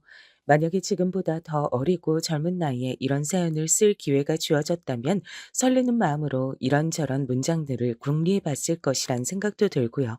나름의 노력을 다해서 제가 겪은 이야기를 사연에 빠지다 풀어볼게요. 제가 초등학교 때 친정 아버지께서 암에 걸리셨다는 사실을 알았어요. 암이란 걸 당시에 전 어떻게 알고 있었는가 하면 그냥 암에 걸리면 죽는 거다 이런 식으로만 어렴풋이 알고 있었습니다. 무서운 거라고만 그렇게 여겼는데 다름 아닌 제 친정 아버지께서 암 환자라는 걸 알게 됐을 때 태어나서 처음으로 무력감을 맛봤던 것 같아요. 머릿속엔 온통 그럼 어떡하지 이런 생각밖에 안 들었고 무섭단 기분만 들어차 있었습니다. 늘 듬직하고 든든하던 친정아버지께서 약한 모습을 보이시며 고개를 떨구셨을 때 제 심장도 같이 바닥으로 떨어졌어요. 친정 부모님의 대화를 몰래 엿듣고 있던 저에게 한 줄기 희망의 빛을 내려준 것은 친정 엄마셨습니다. 굳건한 태도로 아버지를 다독이며 격려하시는 그 모습에 전 암이라는 무서운 것 안에서 자그마한 희망을 찾을 수 있었죠. 그 희망이란 것을 꼭 붙은 채로 지냈어요. 아버지께선 괴롭고 고통스러운 치료를 받으시기 위해 병원을 오래 들락날락 하셨죠. 제가 할 수 있는 것이 고작 마음을 담은 편지를 쓰는 것밖에 없다는 점이 어린 저를 무력하게 만들었습니다. 그게 우울이란 것조차 알지 못한 채로 우울했습니다. 대체로 저는 집에서 혼자였어요. 만들어진 반찬을 찾아다가 밥을 알아서 챙겨 먹었죠. 알아서 학교를 가고 친구들을 사귀고 놀고 숙제라고 씻고 잘 준비를 했습니다. 밤에 혼자 잠이 들 때면 무서웠어요. 어린 마음에 아무도 없고 조용하기만 한 깊은 밤중의 집은 귀신의 집처럼 느껴졌었거든요. 그래서 소원을 담은 종이학을 접고 또 접다가 지독한 수마가 덮쳐와서 스르르 잠에 드는 것을 택하곤 했습니다. 그럼에도 친정아버지께서 아직 꿋꿋하게 버티고 계신다는 것, 친정엄마께서 절 기특하다 칭찬해 주시는 것, 그런 것에 충족감을 느끼면서 이런 생활이 아주 오래 지속돼도 좋으니까 두 분 다 떠나지 않고 저의 곁에 계셔 주시기만을 바랬습니다. 제가 천마리의 종이학을 접었던 덕분이었던지 그래서 그 소원이 이루어졌던 것인지 모르겠으나 아무튼 친정아버지께선 저희 초등학교 졸업식에 참석을 하셨어요. 멀쩡히 당신의 두 발로 서서 환하게 웃으시며 제법 평탄한 일상으로 돌아오신 채 말입니다. 지난 3년간 울고 웃으면서 정말 힘들고 정신없는 나날이었는데 지금 이렇게 멀쩡하게 우리 은정이 초등학교 졸업식도 보고 직접 꽃다발도 안겨주면서 기념사진도 남기고 있단 게 정말 꿈만 같다, 은정아. 졸업 축하한다. 중학교 가선 우리 딸 더 열심히 하기야. 다른 친구들은 엄마만 온 집들이 많은데 전 엄마도 있고 아버지도 있으니까 오늘 제가 진짜로 주인공이 된 것 같아요. 너무 좋아요. 중학교 가면 최고로 공부 열심히 할 거예요. 정말이야? 우리 딸은 누굴 닮아서 이렇게 영특하고 착한 건지 몰라. 은정아, 이제 난 여한이 없을 정도다. 행복해 하시던 친정 아버지의 그 말씀을 못 뱉도록 제가 막았어야 했나 봐요. 여한이 없단 소리 못 하시도록 제가 막았어야 했어요. 제가 설렘 가득한 중학교 생활을 시작한 지 불과 몇 달 지나지 않아서 다시 상태가 나빠졌단 병원 측의 청천벽력과도 같은 소견을 듣게 됐습니다. 아버지께선 크게 절망하셨고 엄마께선 꼿꼿하게 괜찮아, 이겨낼 수 있어 이런 말씀만 반복해서 하셨어요. 전 아버지께서 다시금 그 고통스러운 병원 생활을 하시게 된 것이 슬펐습니다. 하지만 돌아가실 거라고 생각하진 않았어요. 이미 제가 초등학교 때 병원 생활을 오래 들락날락 하시는 걸 봤기 때문에 어느 정도 안일한 마음을 갖고 있었던 거예요. 그러나 제가 1학년 생활을 마치기도 전에 친정 아버지께선 결국 이제는 힘들다는 의료진의 이야기를 듣게 되셨습니다. 아니야. 이대로 끝낼 순 없어. 이대로 당신 보낼 순 없어. 마지막까지 뭐라도 해봐야 돼. 당신 절대 포기하지 마. 친정엄마께선 마지막 지푸라기라도 잡는 심정으로 서울에 가보겠다고 하셨습니다. 우리나라에서 5손가락 안에 드는 대형 병원이 목적지였죠. 저도 가겠다고 졸라댔습니다. 엄마, 저도 같이 가게 해주세요. 저도 따라갈래요. 은정아, 너 무슨 소리를 하는 거야? 넌 학교 다녀야지. 어딜 따라와? 말도 안 되는 소리 하지 마. 엄마야말로 지금 말도 안 되는 소리 하고 계신 거예요. 지금 아버지 상태 안 좋다면서요. 그것도 아주 많이 안 좋다면서요. 전 그것도 모르고 이번에도 무사히 퇴원하실 거라고만 생각하면서 여태까지 아무 생각도 없이 지내고 있었어요. 바보같이 지난 몇 달을 날려버렸다고요. 그런데 만약에 이번이 아버지 마지막이면 어떡해요? 학교는 앞으로 갈 나날이 많이 남았지만 아버지 볼 나날은 그만큼 많이 안 남아 있잖아요. 얘가 정말 언제 이렇게 다 커서 말을 이렇게 잘하는 거람. 이렇듯 크는 걸 나는 다 지켜봐 주지 못한 것 같은데 그럼에도 언제 이렇게까지 의젓해져서는.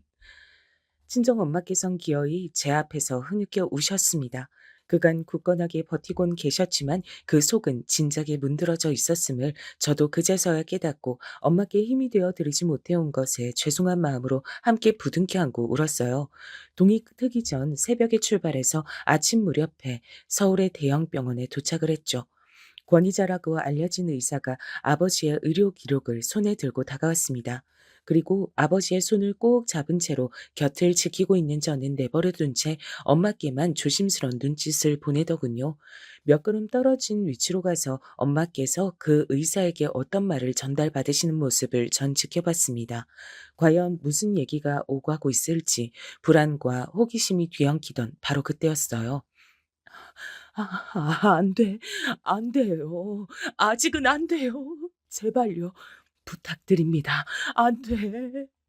친정엄마께서 당신의 가슴을 치시며 작은 소리로 그러나 그 안에 담긴 비통함만은 흘러넘치는 오열을 하셨습니다.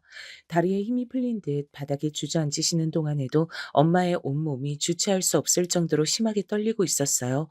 그 앞에서 의사는 숙연하게 고개를 떨구고 있었습니다. 안 되는구나. 아무 치료도 더 이상 가능하지 않고 이젠 아버진 돌아가실 일만 남은 거구나. 그 사실을 전 새삼 깨달으며 이를 악물고 울음을 참아냈습니다. 호흡기를 단 채로 눈을 감고 계신 아버지께서 부디 지금의 상황을 모르시길 바랬으니까요. 하지만 잠시 후에 저와 맞잡고 있는 아버지의 오른손이 강하게 제 손을 잡는 것을 보고 전 놀람과 동시에 한 가지 슬픈 사실을 알아차렸습니다. 친정 아버지께서도 비록 눈으로 보지 않으셨지만 제 떨리는 숨소리 하나만으로도 눈치를 채셨던 겁니다. 우리나라에서 최고로 꼽히는 대학병원의 권위자가 어떤 소견을 내놨는지 말입니다. 그곳에서 아무것도 할 수 없었기에 고작 몇 분 후에 저희 가족은 그 병원을 나섰습니다. 넘쳐나는 환자들로 문정성시인 곳에서 저희가 비켜줘야 했기 때문입니다. 구급차를 타고 가자. 그게 맞아. 그게 비싸다는 걸 내가 모를 줄 알아? 안 돼. 그냥 차 타고 가. 무슨 구급차야? 당신 지금 그런 고집 부릴 때가 아니야. 절대로 그냥 차 타고 못 가. 그랬다간 당신 도중에 어떻게 될지 모른단 말이야. 숨도 간신히 쉬고 있으면서 무슨 객길 그렇게 부려. 잔말 말고 구급차 불러서 그거 타고 가. 그렇게 해. 안 된다고 했잖아. 여보, 그냥 가자. 그간 날 그렇게 힘들게 만들었으면 됐지. 꼭 막판에 와서도 날 괴롭게 만들어야 되는 거야? 왜 이상한 고집을 부려? 제발 좀. 내내 격양돼 있던 상태에 계셨던 친정엄마께서 결국 소를 내지르셨고 옆에 같이 있을 분위기가 아닌 것 같아 조금 떨어진 채로 서 있던 제가 깜짝 놀랐습니다. 친정엄마의 저런 모습은 처음이었어요. 당신 스스로도 놀라신 모양인지 손으로 입을 틀어 막으신 채 죄책감과 후회와 그리고 오만 감정들이 가득한 눈빛으로 아버지를 바라보고 계셨죠. 전 숨소리도 내지 않고 그쪽을 주시하고 있었고요. 침묵이 잠시간 이어지고 있던 그때 아버지께서 이렇게 말씀하시며 세상에서 가장 슬픈 방식으로 침묵을 흩으셨습니다. 은정이, 우리 딸 은정이 고등학교 가야 돼. 그 말씀을 듣자마자 제 눈에서 자동으로 눈물이 후두둑 떨어져 내렸어요. 아버지의 호흡이 부족해서 가쁘게 새어나오는 숨결 사이로 뱉어진 힘겨움 가득한 목소리가 제 이름을 담았던 것을 저는 죽는 날까지도 잊을 수 없겠죠. 고등학교도 가야 되고 다음으론 대학도 가야 돼. 우리 은정이가 그래야 하는데 돈 한 푼이 아까워. 난 이제 곧 죽을 팔자잖아. 그런데 뭔 팔자 좋게 구급차를 타고 가겠어. 그러니까 안 돼. 우리 은정이한테 써야 될 돈 나한테 못 써. 당신이 양보해줘. 당신이 고집 꺾어줘. 못난 내가 마지막으로 하는 부탁이야. 도대체 인간이란 동물은 왜 이다지도 큰 슬픔을 느낄 수 있는 생명체로 창조됐을까? 그 점을 그 순간에 전 원망했습니다. 걷잡을 수 없는 슬픔으로 금방이라도 쓰러질 것만 같았는데 아버지께서 아직 살아계시건만 제가 차마 그럴 순 없어서 간신히 참았던 것만 같아요. 죽은 사람 소원도 들어준다는데 아직 살아있는 사람 소원을 내가 왜 못 들어주겠나 싶다. 그래, 알았어. 당신 뜻대로 할게. 친정 엄마께선 그날 눈물로 운전대를 잡으셨죠. 휴대용 호흡기 하나만 달랑 가지고서 친정 아버지께선 조수석에 타신 채로 가셨고 전 뒷좌석에서 울음을 참느라 정신이 없었습니다. 살던 지역의 병원 앞, 거기에 딱 도착하자마자 아버지께선 고통을 호소하셨어요. 응급실에서 의료진들이 전부 뛰쳐나오고 엄마께서 엉엉 우시면서 옮겨지는 친정아버지를 바라보시고 그 모든 것들이 비현실적으로 느껴졌습니다. 여보, 나 떠나고 나면 한 가지만 약속해줘. 꼭 잘 돌보면서 살아주기야. 우리 은정이? 그래, 알았어. 우리 딸 은정이 내가 꼭 잘 돌봐줄게. 그건 걱정하지 마. 아니, 당신 스스로 잘 돌봐주면서 살아. 꼭 그랬으면 좋겠어. 그간 나 때문에 고생 많이 했지. 나 돌보느라 정작 당신 자신을 못 돌봤지. 너무 미안해. 그러니까 이제는 당신 스스로 돌보면서 살아줘. 은정이는 내가 돌볼 테니까 내가 저승에서 눈 부릅뜨고 우리 딸 지킬 거니까 우리 딸은 나한테 맡기고 당신은 꼭 당신 인생 챙기면서 살기야. 알았지? 약속해줘. 마지막 순간에 정말 기적이라고 밖엔 설명이 안 되는 일이 벌어졌어요. 비록 가쁜 숨을 내쉬긴 하셨으나 아버지께서 말씀을 잊고 계셨습니다. 불과 1분 전까지만 해도 숨이 꼴깍 넘어가서 이대로 돌아가시는 줄로만 알았거든요. 의료진이 다 놀라서 쳐다보고 있었어요. 저는 정신없이 울면서 아버지의 손을 붙잡아 드렸습니다. 엄마께선 눈물을 흘리시며 환하게 웃으셨어요. 알았어. 약속할게. 나 있지? 당신 정말 사랑해. 처음부터 지금까지 한순간도 사랑 안 한 적이 없었어. 이제 편히 떠나도 돼. 이제는 편히 쉬어. 친정엄마의 말씀을 들으시자마자 아버지께서 바로 숨을 거두셨어요. 마치 마지막 순간을 위해 신이 저희 가족에게 인사를 나눌 시간을 허락했던 것 마냥 단번에 호흡이 끊겨서 아버지께선 그대로 떠나셨습니다. 정말 많이 울었죠. 하지만 절 끝까지 생각해 주시고 사랑해 주신 아버지의 따스한 마음이 제 안에 남아 있어서 마냥 괴롭지만은 않았습니다. 그리고 저에겐 엄마께서 계셨으니까요. 몇 달이 지나고 나서야 엄마와 깊은 대화를 나누다가 알게 된 사실인데 서울의 대학병원에서 의사에게 들으셨던 정확한 말은 환자분은 지금 당장 돌아가셔도 이상하지 않을 상태였다고 합니다. 구급차도 아니고 일반 차를 타고 무사히 사는 곳 지역까지 돌아온 것부터가 기적이었던 거예요.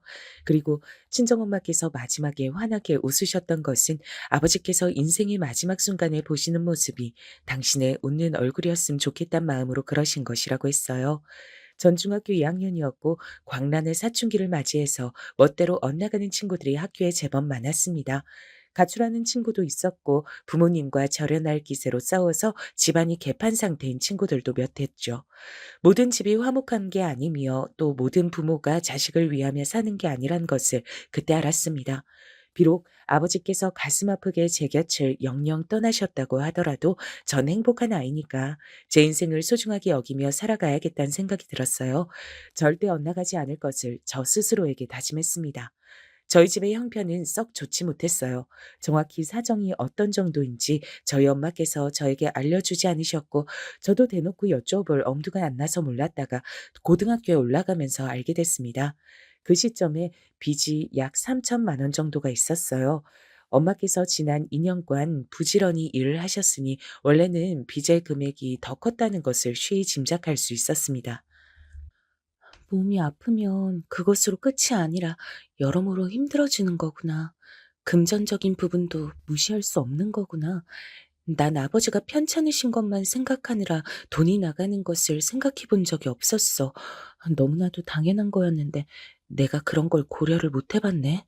그동안 엄마가 많이 애를 쓰면서 사셨던 거야. 제가 너무 그간 생각하는 게 짧았던 것 같아서 엄마께 죄송스러웠습니다. 하지만 엄마께선 절 향해 결코 죄책감 같은 걸 갖지 말라고 하시며 기운 넘치는 웃음을 지어주셨어요. 나는 하루하루를 행복하게 살 거야. 그걸로 족하는 게 내 인생인데 그까지 빚 갚는 게 뭐 힘들고 어렵다고 그러겠니?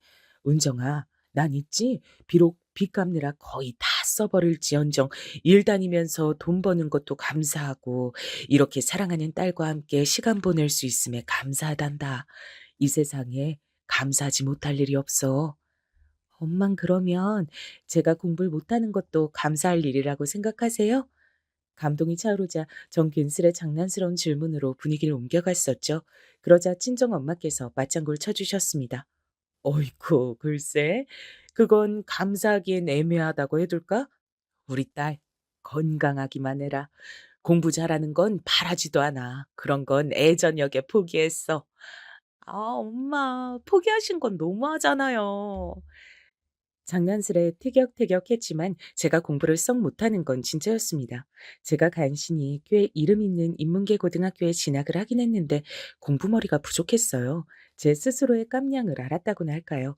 서울의 명문대에 떡하니 들어갈 수만 있다면 얼마나 좋을까 이런 생각을 하며 아쉬워졌습니다. 엄마, 저는 좀 이상한 것 같아요. 집에 힘든 일을 겪거나 뭐 그런 경우엔 죽기 살기로 공부해서 명문대 들어가고, 그래서 인생 꽃 피우고 집안 일으켜 세우고, 대체로 그러는 거 아니에요? 그런 사람들 많잖아요. 근데 전 왜 안 될까요? 세상 돌아가는 것에 제가 발을 못 맞추나 봐요. 은정아, 그런 사람들이 얼마나 되겠어. 원래 알려지는 얘기들은 전부 다 승자의 시점에서 쓰여지는 얘기들 뿐이야. 1%나 될까? 혹은 크게 잡아봤자 10% 정도가 유난을 떠는 거야. 나머지 80%는 평범함이라는 단어 아래 몸을 아늑하게 숨기면서 살아가. 정말이에요? 근데 10%에서 80%를 더하면 90%잖아요. 그럼 10%가 또 남는데요? 엄마가 계산 잘못하셨나 보다. 아니, 남는 10%는 평범함이라는 단어라도 맛보고 싶어서 발버둥을 치며 살아가는 숫자야. 평범한 것조차 힘들고 때론 허락되지도 않는 그런 삶도 있는 법이거든. 평범함을 그렇게 원한다고요? 엄마, 그런 삶은 되게 불행하겠죠? 하지만 그 삶을 불행하다 어쩌다 이렇게 말하기는 어렵지. 삶은 어쨌든 직접 살아봐야 그 의미가 밝혀지는 거니까 남이 절대로 평가할 수도 없는 영역이야. 저는 그날 엄마와 대화를 나누면서 많이 놀랐던 것 같아요. 들려주시는 이야기들이 전부 단순한 것 같으면서도 세상의 본질을 어느 정도 담고 있는 듯한 그런 깊이가 느껴졌거든요. 엄마, 이제야 제가 이유를 알 것 같아요. 아버지가 엄마하고 결혼한 이유요. 엄마가 이렇게 생각을 엄청 깊게 하시는 분인 줄 처음 알았어요. 만약에 엄마가 대학을 나왔다고 한다면 혹시 철학과 전공이냐고 사람들이 물어봤을 거예요. 어머, 우리 딸이 그 사실을 이제 알았단 말이야? 내가 괜찮은 여자니까 네 아버지가 사람 보는 눈이 있어서 나하고 결혼한 거야. 맞아요. 아버지는 잘생긴 얼굴 때문에 인기도 많았을 텐데 엄마하고 결혼하신 걸 보면 그게 맞는 것 같아요. 그러면 난 얼굴이 별로란 거야? 참나, 은정이 너도 얼굴이 나 안 닮고 네 아버지 닮아서 이쁘다 이거지? 근데 낳아준 건 내가 했으니까 내 덕도 있는 줄 알아. 엄마, 근데 저는요, 아버지한테서 닮고 싶은 게 얼굴 말고 또 하나 있어요. 그게 뭔 줄 아세요? 사람 보는 눈이에요. 정말로 저를 위하고 제 인생의 끝까지 절 붙잡아주는 그런 사람을 만나고 싶어요. 아버지가 엄마를 만났듯이요. 저도 그럴 수 있겠죠? 그럼 당연하지. 부전여전이라고 하잖아. 넌 네 아버지를 많이 닮았으니까 이 다음에 좋은 사람 만나서 결혼할 거야.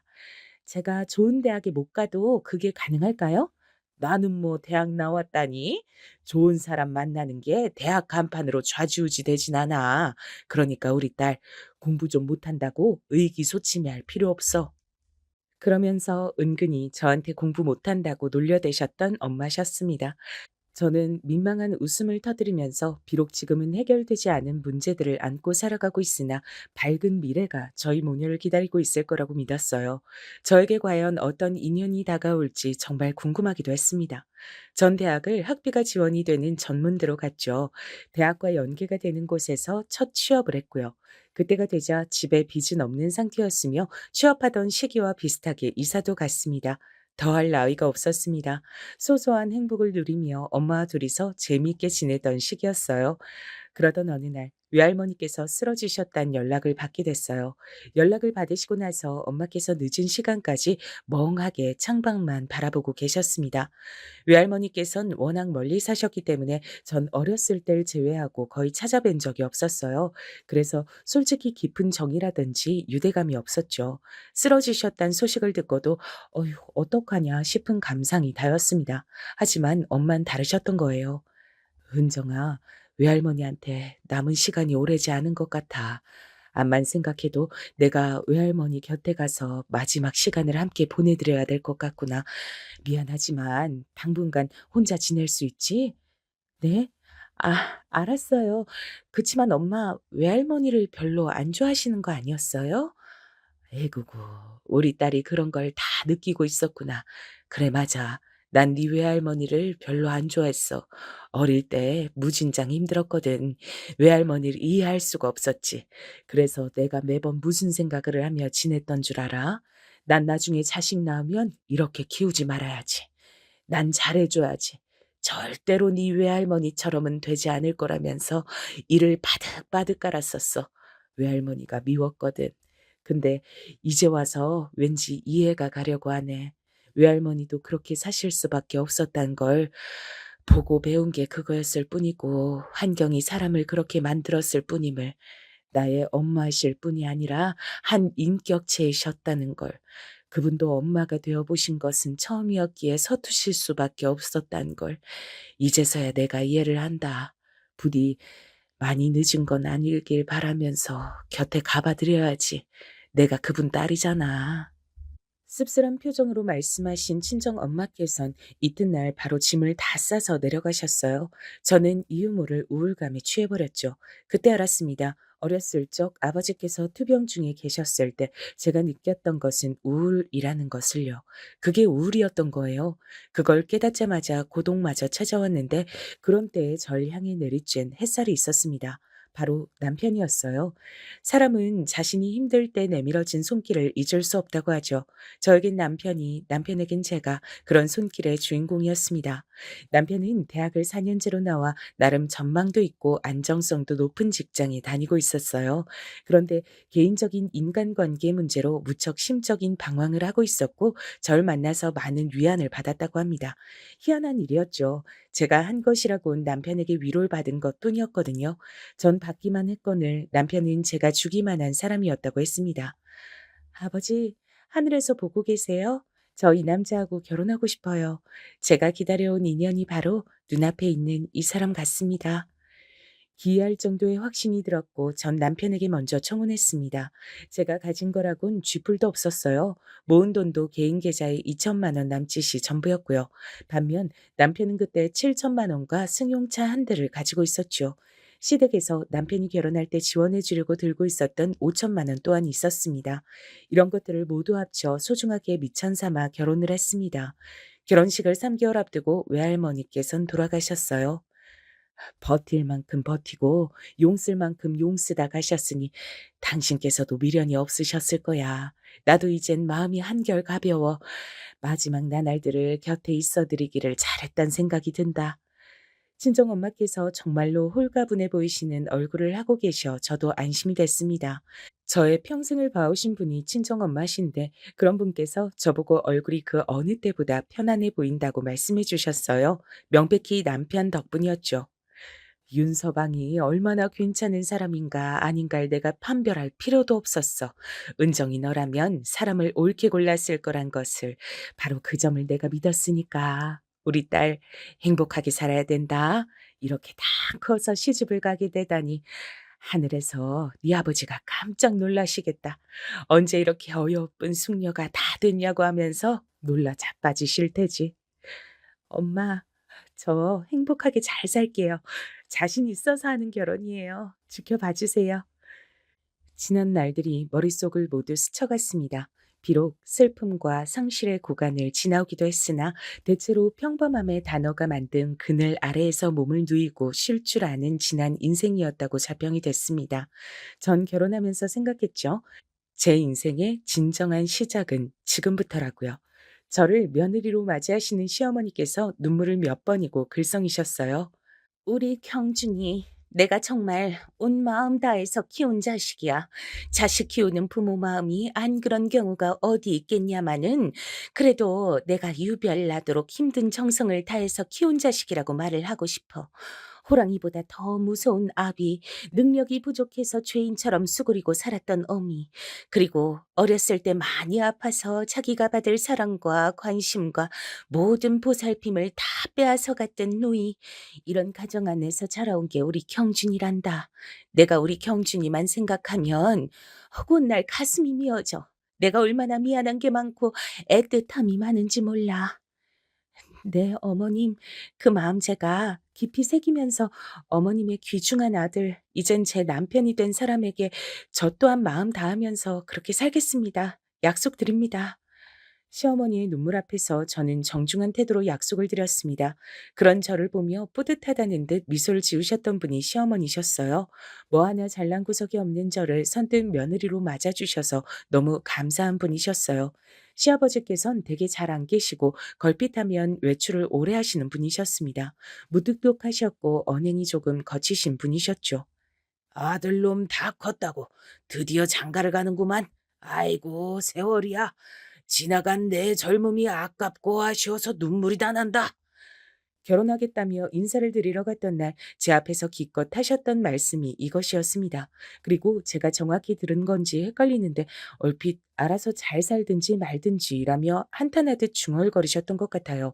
그러더니 잠시 후 담배를 챙겨서 밖으로 휙 나가버리셨고 다시 돌아오지 않으셔서 제가 한참을 기다리다가 자리를 떴었네요. 남편을 통해서 그분은 고개가 절레절레 지어지도록 만드시는 분이라는 평은 수차례 들어본 바였으나 역시 직접 대면해서 체감하는 것보다 정확한 건 없더라고요. 어떠신 분인지 단박에 알 수 있었습니다. 걱정과 염려가 매사에 많은 것인지 시종일관 약간은 구겨져 있는 미간과 자꾸만 좌우를 살펴대는 눈동자를 지니신 시어머니와는 시아버지께서 영 반대이신 것 같았어요. 두 분은 그럼에도 어쨌든 부부로 오랜 세월을 살아오셨으며 여전히 부부셨습니다. 새삼 이 세상에는 다양한 성격의 가족들이 존재한다고 느꼈었네요. 남편과 자란 환경은 서로 다르지만 저희는 한 번도 안 싸우고 사이좋은 신혼생활을 보내서 역시 서로가 운명이었다고 생각이 들었어요. 그러나 저희 부부의 결혼 1주년은 눈물바람이 되고 말았습니다. 제가 건강검진을 받았었거든요. 별 걱정 없이 받을 때가 돼서 받아본 것 뿐이었어요. 근데 심상치 않은 소견이 뜨더라고요. 이때부터 불안해졌죠. 정밀 검사를 받으면서도 설마 아닐 거야 이렇게 간절히 빌었지만 검사 결과 제가 암에 걸렸다는 사실을 알게 됐습니다. 하늘이 노래지더군요. 괜찮아. 촉이라잖아. 일찍 발견해서 천운이다. 금방 후딱 나을 운명인가 봐. 그치, 은정아? 그럼요. 네, 맞아요. 저 괜찮아요. 하나도 안 무서워요. 반드시 이겨낼 거니까요. 친정 엄마 앞에서 제가 씩씩하게 말씀을 드렸습니다. 안심을 시켜드리고 싶어서 웃는 얼굴로 엄마를 꼭 안아드리기도 했고요. 하지만 바로 얼마 뒤 결혼 1주년이 된 날이라고 기념으로 차린 식사상 앞에서 전 펑펑 울고 말았습니다. 남편을 붙잡고서 눈물 콧물을 다 쏟아내고 말았어요. 사실 무서웠습니다. 괜찮지가 않았어요. 암이란 것 자체가 끔찍한 공포였습니다. 결국엔 아버지의 목숨을 앗아갔으니까요. 그리고 어떤 건지 밝히고 싶지 않아서 이름은 감추지만 제가 걸린 그 암은 아버지께서 걸리셨던 것과 똑같은 암이었습니다. 자기야, 나 어떡해? 진짜 너무 속상하고 무섭고 어떻게 해야 할지 모르겠어. 우리 엄마 앞에선 무섭다고 하면 우리 아버지 때 생각나실까 봐 그러지도 못했어. 나 이게 얼마나 힘든 암인지 알고 있어. 내가 우리 아버지 통해서 봤기 때문에 알아. 너무 잘 알아서 미치겠어. 차라리 몰랐다면 덜 괴로웠을 것 같아. 내가 있잖아. 내가 옆에 있으니까 너무 그렇게 무서워하지 마. 내가 지켜줄게. 다 나을 때까지 내가 있어줄 거야. 남편은 저에게 힘을 내라고 말을 하며 제 손을 잡아줬어요. 그 순간 이상하게도 돌아가신 친정 아버지와 남편이 겹쳐 보였습니다. 아버지께서 마치 남편을 통해 그때 네가 내 손 꼭 잡아주곤 했었지. 이젠 내가 네 손을 잡아줄게. 이렇게 의미를 전달하시는 것만 같았어요. 너무 신기한 기분이 들어서 눈물이 쏙 들어갔습니다. 왜 하필 제가 암 환자가 됐어야 했는지 그런 원망과 억울함도 옅어졌어요. 용기가 생기더군요. 그래서 마음 굳게 먹고 시어머니께도 직접 죄송하다고 인사를 드렸습니다. 어머님, 제가 너무 죄송하게 됐습니다. 면목이 없어요. 금방 나을 수 있도록 최선을 다해서 열심히 치료받을게요. 네가 죄송할 게 뭐 있니? 네가 고생이지. 젊은 나이에 아깝게 시리. 아파서 어떡하니? 가여워라. 시어머니께선 한숨 섞인 목소리로 그렇게 말씀을 해주실 따름이었어요. 결혼한 지 얼마나 됐다고 암이라니 시어머니께 죄송하고도 감사한 마음이었습니다. 그런데 제가 병원에서 힘든 치료를 받고 있었을 때 시어머니께서 들러주셨는데요. 제가 너무 아프고 어지럽고 힘이 없어서 희미한 웃음만 간신히 보내드렸어요. 그러자 저를 내려다보시면서 이렇게 말씀하셨습니다. 우리 딸이 어렸을 적에 많이 아팠지. 그래서 난 사실은 아픈 사람이 딱 질색이야. 내가 병원 생활을 아주 징그러워해. 병원에 누워있는 환자들 있지? 그것들 죄다 돈 잡아먹는 괴물들이야. 제 심장이 쿵 내려앉는 것만 같았어요. 절 향한 시어머니의 눈빛엔 징그럽고도 지겨운 것을 바라보는 감정이 담겨 있었습니다. 차마 어떻게 반응을 해드려야 할지도 모르겠더군요. 감정이 차올라서 그렇게 말씀하시는 것뿐이라고. 그러니까 제가 이해를 해드려야 한다고 그렇게 제 스스로를 다독였습니다. 항상 입버릇처럼 자식들을 힘들게 키웠다고 젊었을 적부터 고생 많이 하시면서 여간 힘들게 가정 꾸려서 사신 게 아니었다고. 특히나 아픈 딸 때문에 아들한테 신경 많이 못 써줘서 그게 두고두고 마음이 쓰여서 아들이 정말 귀하고 애틋하게 생각된다고. 시어머니께선 그런 말씀을 하시는 분이었습니다. 그런데 귀한 아들의 짝으로 허락해준 며느리가 암이라고 하니 얼마나 그 심정이 착잡하셨을까 싶네요. 심지어는 저는 부친을 똑같은 암으로 잃은 바 있는 사람이었으니까요.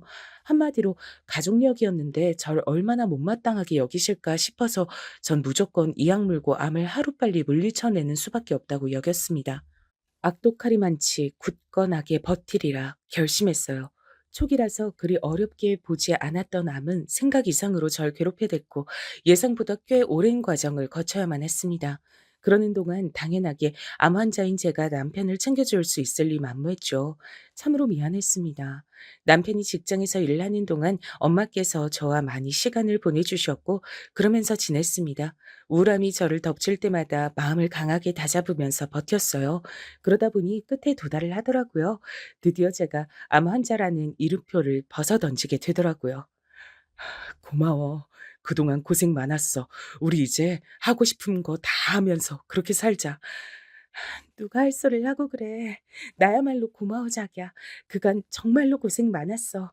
내가 아프고 괴로워서 올 때도 자긴 꿋꿋하게 날 다독여 주었지. 전부 다 자기 덕분이야. 앞으로 나 더욱 보람되게 살아볼 거야. 힘든 나날을 지내온 끝에 마주하게 된 평범한 일상이 더없이 소중했습니다. 남편과 얼싸안고 즐거웠어요. 밝은 미래를 꿈꿨습니다. 1년, 2년, 그렇게 시간이 가는 동안 저희 부부가 임신 소식을 애타게 기다렸지만 쉽게 생명이 찾아오진 않더라고요. 아직도 어쩜 그렇게 아이 소식이 없니? 혹시 몸이 약해서 그런 건 아니고? 저희도 정말 아이를 빨리 만나고 싶은데 마음 먹은 대로 되질 않네요. 아이 가지는 것엔 제가 아무 이상이 없는 상태예요. 근데 소식이 자꾸 없으니까 아무래도 전문 병원을 이젠 다녀볼까 해요. 뭐? 내가 모르긴 몰라도 그런 병원엔 돈이 엄청나게 들어간다던데? 네. 그래서 저희도 웬만하면 끝에 끝까지 그 수단은 미루고 싶었어요. 근데 이젠 너무 간절하니까 마냥 기다리긴 어려우니까 한번 병원을 다녀볼까 해요.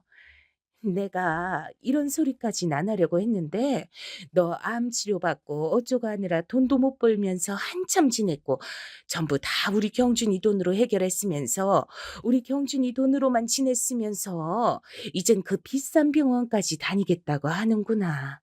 아휴, 이게 다 무슨 꼴인가 싶네. 됐다. 그냥 너희 문제에 내가 괜한 참견까지는 안 할란다.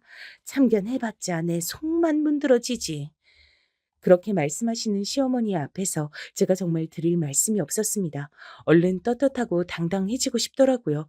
힘내서 더욱 잘 살다가 보면 아이도 찾아오고 저도 멋지게 사회생활하면서 그렇게 되는 일상이 찾아와 있을 거라고 믿었어요. 한결같은 남편을 위해서라도 지금보다 멋진 일상이 찾아와야만 한다고 생각했습니다. 그러나 긍정적인 생각을 가지고 있던 절 찾아온 것은 멋진 일상이 아니었습니다. 그야말로 청천벽력과도 같은 소식이었습니다. 바로 재발이란 두 글자. 저에게 다시 암이 찾아온 것이었어요. 그때는 정말 이성을 놓게 되더군요. 병원 바닥에 주저앉아서 머리를 부여잡고 울었어요. 대체 내가 뭘 잘못했다고 나한테 이러는 거야. 난 그냥 우리 아버지 딸로 태어났을 뿐인데 이런 가족력을 왜 물려받아서 내가 이렇게 괴로워해야 돼? 왜 나한테 이런 불행이 닥치는 거야? 세상이 원망스러웠습니다. 삶이 징그럽게 느껴졌어요. 그때 주저앉은 제 어깨와 등을 감싸는 손길이 있었습니다. 아, 제가 혼자 온 것이 아니라 친정 엄마와 함께 와서 암 재발 진단을 받았다는 것. 잠시나마 망각했던 그 사실이 깨달아지면서 이루 말할 수 없는 참담한 기분이 들었어요.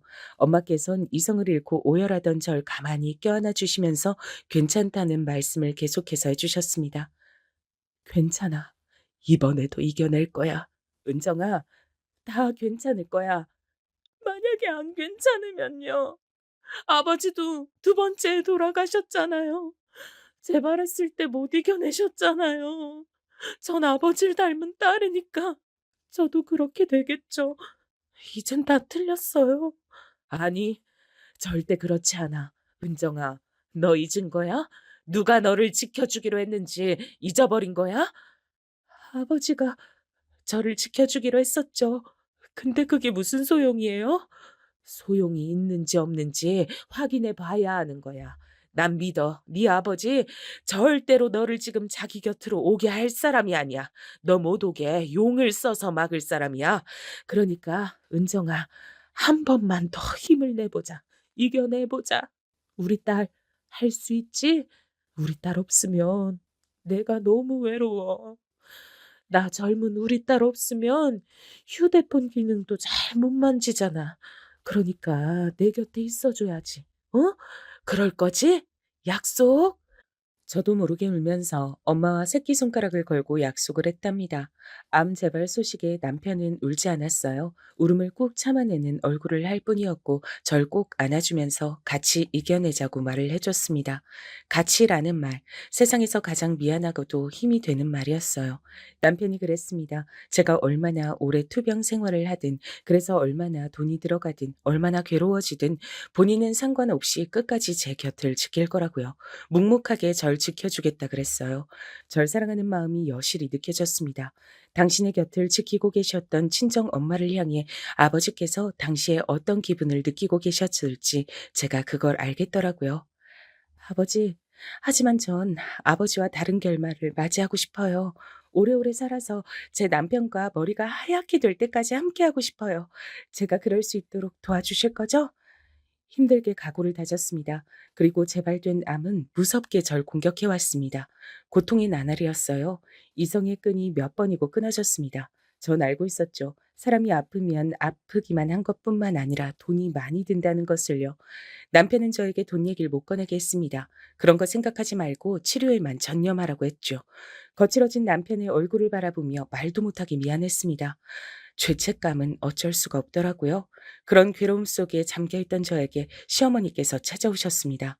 병실에 들어서셨을 때부터 표정이 안 좋으셔서 제가 감히 차마 죽은 듯이 누워있질 못하겠더라고요.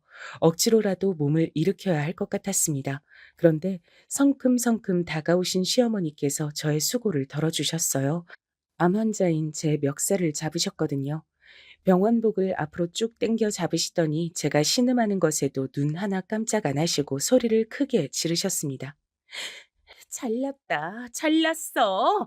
암 걸린 게 자랑이야. 아주 벼슬이야. 어머님, 왜 이러세요? 이거 놔주세요. 제가 지금 어지러워요. 어지러워?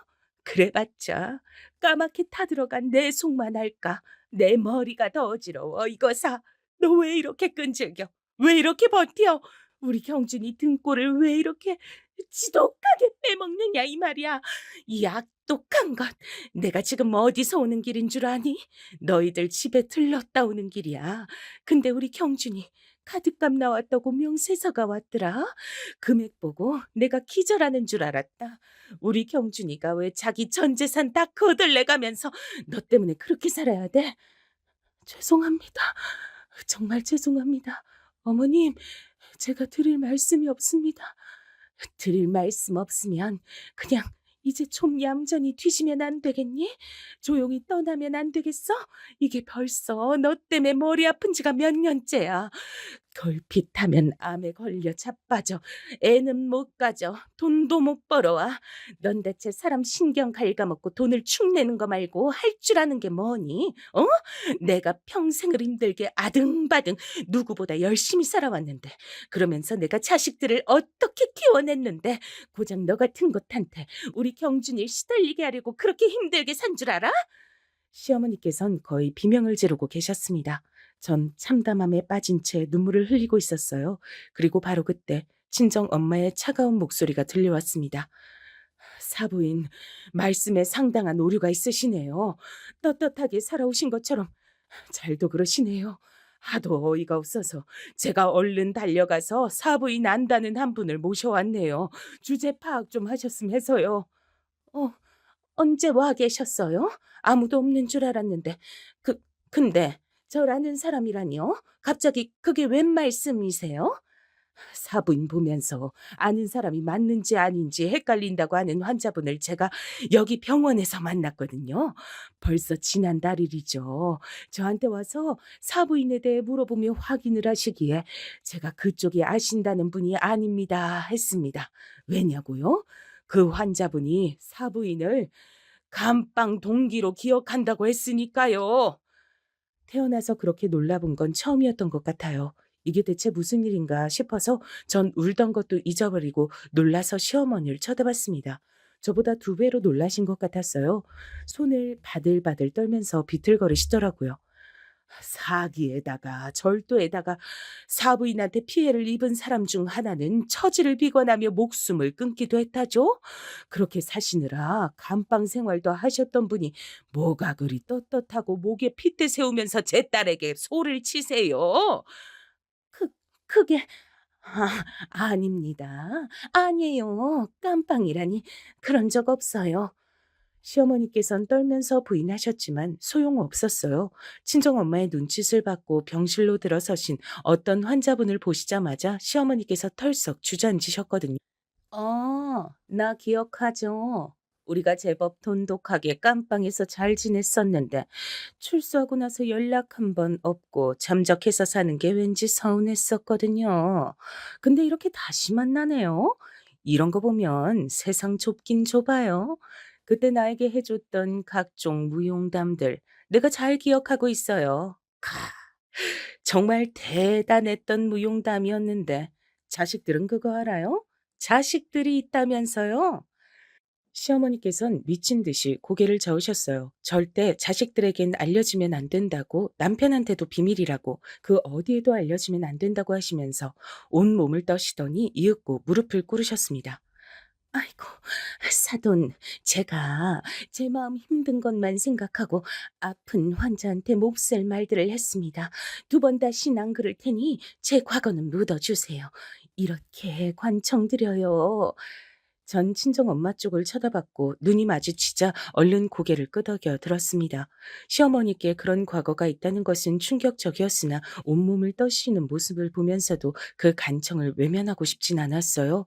전 아픈 암 환자였으니 인생을 바라보는 시각이 그 순간에 남달랐던 걸지도 모르겠습니다.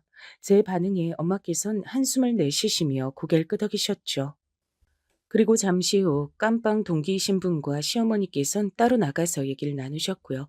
전 엄마와 울고 웃으면서 이런저런 대화를 나누었습니다. 혼란스러웠던 그날이 지나고 저는 더 힘을 내서 치료를 받았어요. 그리고 기적을 선물 받았습니다. 그 기적의 이름은 완치였습니다. 조심하면서 사는 자세는 잊지 않기로 했죠. 놀랍게도 전 이후에 아이를 임신했어요. 병원을 다닌 것도 아닌데 자연스럽게 찾아왔습니다. 마치 찾아올 때는 애초에 이때였다고 말을 하듯이 저희 부부에게 찾아와 줬어요. 건강하게 태어난 저희 아들은 자기 외할아버지를 무척 닮아서 인물이 훤했답니다. 친정엄마나 제가 떠든 것도 아닌데 깜빵 동기 그분이 퍼뜨리신 것인지 시어머니의 과거가 시댁에 퍼졌더라고요. 시누이가 자기한테 온 이상한 번호의 문자를 보고 그걸 알았다 그랬어요. 남편은 크게 충격을 받아서 한동안 심적으로 방황을 좀 했습니다. 저도 얼마나 미안했던지 몰라요. 시어머니께선 당신의 가족들에게 외면을 받으셨습니다. 저는 제가 나설 일이 아닌 것 같아서 한 발짝 뒤로 물러나 지켜보며 사는 중이네요.